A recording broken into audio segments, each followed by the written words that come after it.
ജീവിതത്തിൽ ചില പ്രയാസങ്ങളിലൂടെ നമ്മളെ കടത്തിവിടും, ചില ദുഃഖങ്ങളിലൂടെ കടത്തിവിടും, ചില പോരായ്മകളിലൂടെ നമ്മളെ കടത്തിവിടും. അതൊരിക്കലും ഇരുൾ അടഞ്ഞ വഴികളിൽ തിരുനാളമാകുവാൻ ഇന്നത്തെ ചിന്ത. ദൈവത്തിന് മഹത്വം ഉണ്ടാകട്ടെ. ഇന്ന് ചിന്തയ്ക്കായിട്ട് നമ്മൾ എടുത്തുന്ന സഖറിയ 13 അധ്യായമാണ്. സഖറിയ 13 അധ്യായം നമ്മൾ നോക്കുകയാണ്. കർത്താവിൻ്റെ രണ്ടാം വരവിനെ പറ്റി ഉള്ള കാര്യങ്ങൾ വളരെ ആധികാരികമായി ഇതിനകത്ത് പറയുന്നുണ്ട്. ഈ ഒരു അധ്യായം മുഴുവൻ വായിക്കുമ്പോൾ നമുക്കത് മനസ്സിലാവും. അതിൻ്റെ 1-ാം വാക്യം ഇങ്ങനെയാണ് വായിക്കുന്നത്: അന്നാളെ ദാവീദ് ഗൃഹത്തിനും യെരൂശലേം നിവാസികൾക്കും പാപത്തിൻ്റെയും മാലിന്യത്തിൻ്റെ പരിഹാരത്തിന് ഒരു ഉറവ് തുറന്നിരിക്കും. അപ്പോൾ ഇവിടെ ആദ്യം തന്നെ പറയുന്നത് മറ്റൊന്നുമല്ല, നമുക്ക് വേണ്ടി ജീവൻ വെച്ച, നമുക്ക് വേണ്ടി വരാമെന്നുരച്ച, നമുക്ക് വേണ്ടി ഇനിയും തൻ്റെ ജനത്തിന് വേണ്ടി രണ്ടാമതും വരുന്ന യേശുക്രിസ്തുവിനെയാണ് ഇവിടെ പരാമർശിക്കുന്നത്. അല്ലെങ്കിൽ ദൈവം നമുക്ക് വേണ്ടി ചെയ്യുമെന്ന് വാഗ്ദത്തം ചെയ്ത ആ രണ്ടാം വരവ്, തനിക്ക് വേണ്ടി കാത്തിരിക്കുന്നവർക്ക് താൻ വരും എന്ന് അരുളി ചെയ്യുന്ന വാക്കുകളാണ് ഈ ഒന്നാം വാക്യം നമുക്ക് മനസ്സിലാവുന്നത്. അപ്പം ഇതിൻ്റെ ഓരോ വാക്യങ്ങൾ വളരെ ഡീപ്പായിട്ട് ചിന്തിക്കുകയാണെങ്കിൽ നമ്മൾ ശരിക്കും ദൈവസന്നിധിയിൽ നമ്മൾ എപ്രകാരം ജീവിക്കണം, എത്ര ഭയഭക്തിയോടെ ജീവിക്കണം, എത്ര വിശ്വാസത്തോടെ ജീവിക്കണം എന്ന് നമുക്ക് മനസ്സിലാവും.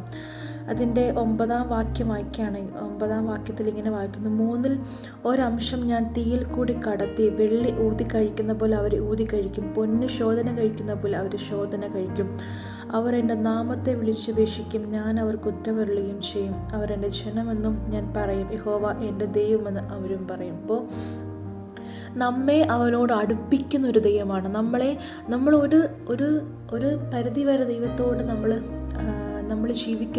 ജീവിക്കുന്ന അവസ്ഥയിൽ, ദൈവത്തോട് നമ്മൾ അകന്നു പോകുന്ന അവസ്ഥയിൽ ദൈവം നമ്മളെ 3-ലൊരംശം ഞാൻ തീയിൽ കൂടി കടത്തി. അപ്പോൾ ദൈവം നമ്മളെ ഒരു 3-ലൊരംശം എന്ന് പറയുമ്പോൾ നമ്മളെ ദൈവത്തിന് വേണ്ടി ഉള്ളവരാണ് എന്നുണ്ടെങ്കിൽ, നമ്മൾ ദൈവത്തിന് വേണ്ടി ജീവിക്കുന്നവരാണെങ്കിൽ, ദൈവത്തോട് അടുപ്പിക്കാൻ ദൈവം നമുക്ക് വേണ്ടി ചിലപ്പോൾ നമുക്ക് ജീവിതത്തിൽ ചില പ്രയാസങ്ങളിലൂടെ നമ്മളെ കടത്തിവിടും, ചില ദുഃഖങ്ങളിലൂടെ കടത്തിവിടും, ചില പോരായ്മകളിലൂടെ നമ്മളെ കടത്തിവിടും. അതൊരിക്കലും ദൈവത്തിൽ നമ്മൾ അകന്നു പോകാൻ വേണ്ടിയല്ല, മറിച്ച് വെള്ളി ഊതി കഴിക്കുന്നത് പോലെ ദൈവം നമ്മളെ ഊതി കഴിക്കും. അപ്പോൾ ഒരു വെള്ളി ഊതി കഴിച്ച് വെള്ളി ഊതി കഴിക്കുന്നത് പോലെയും പൊന്ന് ശോധന കഴിക്കുന്ന പോലെ. അപ്പോൾ നമുക്കറിയാം, ഒരു സ്വർണം അത് ഇത്രയും വിലയുള്ള സ്വർണമായി പുറത്ത് വരണമെങ്കിൽ അതുണ്ടാക്കുന്ന ആ വ്യക്തി തട്ടാൻ, അല്ലെങ്കിൽ ആ വ്യക്തി എത്രത്തോളം അതിനെ ഊതിക്കഴിച്ച് അതിനെ ഒത്തിരി ശോധനയിലൂടെ കടന്നിട്ടാണ് അത് വിലപിടിപ്പുള്ള പൊന്നായി പുറത്തു വരുന്നത്. അതുപോലെ ഒരു ദൈവ പൈതലും ദൈവത്തിന് പ്രയോജനമുള്ളവനായി മാറണമെങ്കിൽ, ദൈവത്തിന് പ്രയോജനമുള്ള ജീവിതമായി അവൻ മാറണമെങ്കിൽ, അവൻ ചില കഷ്ടതയിലൂടെ പോയേ മതിയാവും, ചില പ്രയാസങ്ങളിലൂടെ പോയേ മതിയാവും. നമ്മുടെ പൂർവ്വപിതാക്കന്മാർ അല്ലെങ്കിൽ വചനം നോക്കുകയാണെങ്കിൽ അതിനൊക്കെ എക്സാമ്പിൾസ് നമുക്ക് ഒത്തിരി ഉണ്ട്. നമ്മൾ അബ്രഹാമിനെ എടുക്കുകയാണെങ്കിലും, ഇസഹാക്കിനെ എടുക്കുകയാണെങ്കിലും, നമ്മൾ ആരെ എടുത്താലും, ഈവൻ യാക്കോബിനെ എടുത്താലും, ഈവൻ നമ്മൾ ജോസഫിനെ എടുത്തു നോക്കാം, ഇതിലൊക്കെ ഒരുപരി നമുക്ക് ഇയ്യോബിനെ എടുത്തു നോക്കാം, അങ്ങനെ മോശയെ എടുക്കാം. ഇങ്ങനെ നമ്മൾ ഏതൊരു വ്യക്തി എടുത്താലും ആ വ്യക്തിയുടെ ജീവിതത്തിലൂടെ ഒരു വലിയ കടമ്പ അല്ലെങ്കിൽ വലിയൊരു ശോധനയുടെ അവസ്ഥയിലൂടെ മാത്രമാണ് അവൻ ദൈവത്തിന് പ്രയോജനമുള്ളവൻ, അല്ലെങ്കിൽ ദൈവം ആഗ്രഹിക്കും പ്രകാരം അവൻ പുറത്തു വരുന്നത്.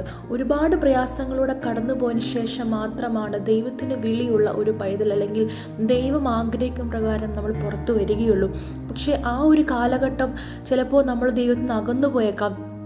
ആ ഒരു പ്രതിസന്ധിയിൽ നമ്മൾ ദൈവമായിട്ട് ഒരു ബന്ധം നമുക്കില്ല എന്നുണ്ടെങ്കിൽ, നമ്മൾ ദൈവമായ ആ ഒരു ബന്ധം കീപ്പ് ചെയ്യുന്നില്ല എന്നുണ്ടെങ്കിൽ, ഒരുപക്ഷെ നമ്മൾ ദൈവസന്നിധി വിട്ട് അകന്നു പോകാം. നമ്മൾ ദൈവത്തിന് വേണ്ടി ഉള്ളവരാണെങ്കിൽ പോലും നമ്മൾ അകന്നു പോകാം. നമ്മൾ കയ്യിനെ ഹാബേലിനെ എടുത്ത് നോക്കുകയാണെങ്കിൽ, ദൈവം ഒരുപോലെ സൃഷ്ടിച്ച തൻ്റെ മക്കൾ ഈ ഭൂമിയിൽ ജനിച്ച ആദ്യത്തെ 2 തലമുറകളാണ്. അവർ ആദ്യമൊക്കെ നല്ല ദൈവത്തിന് വേണ്ടി യാഗം കഴിക്കാൻ പോയവരാണ്, അല്ലേ, കയീനും ഹാബിലും. പക്ഷേ ഒരു ചെറിയൊരു പ്രയാസം അവന് വന്നപ്പോൾ അവൻ എന്ത് ചെയ്തു?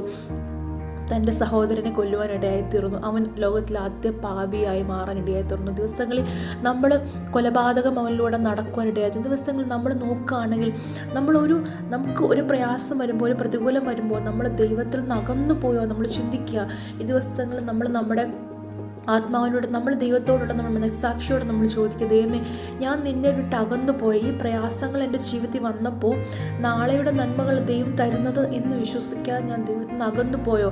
ഈ ദിവസങ്ങൾ അപ്രകാരം ചിന്തിക്കുക. എവിടെയെങ്കിലും ഒരു ചെറിയ പാളിച്ച വന്നു കഴിഞ്ഞാൽ നമ്മുടെ ജീവിതത്തിൽ പിന്നെ ഒരിക്കലും നമുക്ക് ആ ഒരു ദൈവ സ്നേഹത്തിലേക്ക് വീണ്ടും കടന്നു വരാൻ സാധിക്കില്ല.